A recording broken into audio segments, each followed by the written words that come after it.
You remember the days when you would sit in your living room or your bedroom, have your headphones on, you're reading the liner notes on the gatefold of your brand new record, you're listening to the music, and somehow you got some scratches on it already. Remember that, Chris? Huh? Yeah. This experience was so much more personal and compelling than CDs or MP3s. You remember this. Jay, I know you don't remember this. Chris, I know you have no clue what I'm talking about, right? Well, let's bring in our next guest. Carrie Colliton is the co-founder of Record Store Day, which is tomorrow all across this country and perhaps around the world. Hello, Carrie. Thank you very much. Hi. Thanks for having me. You remember that time with the headphones and the gatefold and reading the liner notes, right?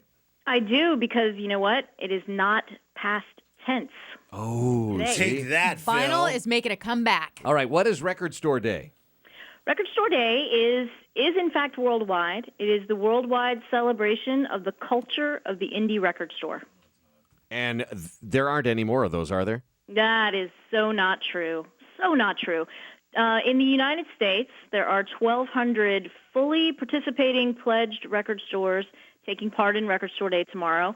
And worldwide, there are probably more like 3,000 or 4,000. And those are just the ones who are on our website that you can find at our website. Well, I am thrilled about this because I used to spend, when I was in college, I used to spend $300 to $500 a week. A week. How did you make $300 to $500 in college? I had all my paper route money stored up in the bank account, and I spent it all in college going to independent record stores. And there were a bunch of them here in Southern California. There was Zed Records. There was Middle Earth Records.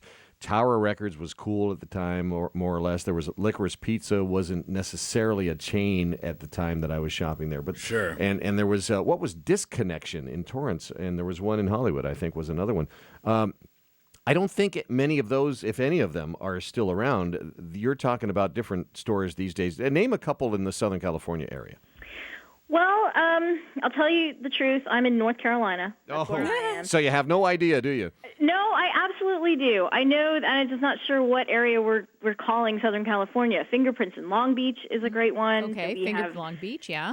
We have stores in San Luis Obispo. We go all the way down to San Diego. I mean, it is the best thing to do, so I'm not, leaving anybody out. That's a fantastic store, is to tell people that you can search by city, by store, or by zip code on our website at recordstoreday.com and find a store near you. And people will be surprised what little gems are out there waiting for them. All right, so you and I can relate to this whole concept of enjoying the long play and the liner notes and all of that sort of thing. Just a different experience completely.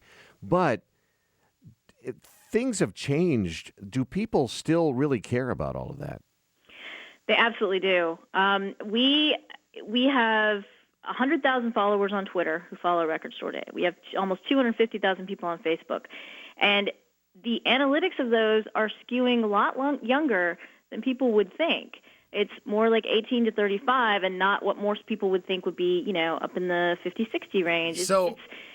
You're talking about like the hipster movement. It's like coming around and now it's so underground that it's cool, man. Yeah, I'm not sure I'd go that far. There's an element of that. But there's also 13-year-old kids who are discovering classic rock and discovering what it's like to have that experience with putting vinyl on a turntable. So you say vinyl, and that's my question. With the record store, people use that term loosely. I've walked into record stores, and all they have are CDs. I mean, we're really seriously talking about record stores with vinyl that you can buy that are real records you can play. Absolutely. The vinyl resurgence is undeniable, and if anyone checks out Billboard or SoundScan, you won't be able to deny that vinyl is making a comeback. But it's actually a really good point, because we are about the stores themselves. And if some stores sell vinyl and CD, that's great. We love it. If some stores sell only vinyl, we love it. There is, believe it or not, a cassette comeback as well. No way! Oh, come on. That's what I remember. I still have my cassette duplicating machine at home. So, Carrie Colliton, do these record stores sell, and Jay, I'm going to use a word you may not be familiar with again. What's that? Do these record stores sell styluses behind the counter? What now? Do they? If I need a new stylus for my turntable, that's the pen you can use I get for one your of those? cell phone. At quite a few stores, yes, you can. And if you can't, I guarantee you they'll tell you where in your community you can. See, that's good. So can I go get a Justin Bieber record? Not this year, not for Record Store Day, but you could get a One Direction record or a Katy Perry record. Oh, They actually, these giant artists are actually putting out records. Absolutely. Vinyl, yeah. I had no idea Absolutely. that actually happened. do they put out special records released on Record Store Day? They do. They do. They put them out throughout the whole year. And if you notice, when you watch late night TV, the host who's got a guest coming on, he holds up records. I've seen That's David true, Letterman yeah. do that. I That's always true. thought it was like a blow up of off their CD? Facebook page or something. Yeah, like I had no idea. But it does seem like more of a Please. promotional thing now Yeah. than All right, so let me ask you this, Carrie. Let's say I sit down a couple of kids who are they're into music and they're listening on their iPhone basically with their headphones, and they're rocking around that way all day. That's the experience. That's how they experience music. They want something, they dial it up, and boom, they've got the song. Instant satisfaction. There's something slow and intellectual about taking the record out of the sleeve, looking at it to see if the artist scratched something on the center near the hole on the and You're making it sound so romantic. no, it is, but it is. It's not that. It is, right? It's Look not at that. his eyes. They glazed over. He's got this dreamy, faraway look. It's like you're on a first date there, Phil. How do you transition the kid who gets things just like that into that romantic experience with the album? How do you explain that? How do you introduce them to that and convince them that it's a good thing? Well, I have seen. I haven't actually seen it. I'll be honest. I've heard stories of record store owners who have kids and they say, pick your favorite album that you've only ever heard on CD, and they'll sit them down, put the headphones on them, and let them listen to it on vinyl, and you can see the reactions in their faces. It sounds different. It's a different reaction. But when you talk about, you're calling it the romantic process, I think it's a human process.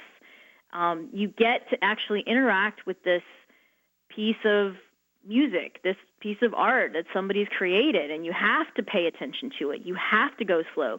You might have to clean the record. You have to make sure your turntable is set up correctly. You have to take care of these things, and you're a little more immersed in it when you're doing it.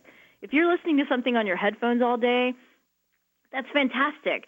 The next day, you may not be able to remember what songs you heard, but if you're paying attention for an hour, 45 minutes to a record that you're listening to, you'll probably be able to remember That's it. interesting. Records are not just for old guys anymore. So anyway, where can people go again? There's a website, or they go to the Twitter or the Facebook? Just tell us what those They are. can do any of it. We're really easy to find. RecordStoreDay.com, Record Store Day on Facebook, and Record Store Day on Twitter. Carrie Colliton, thank you very much. You made me Thank feel you.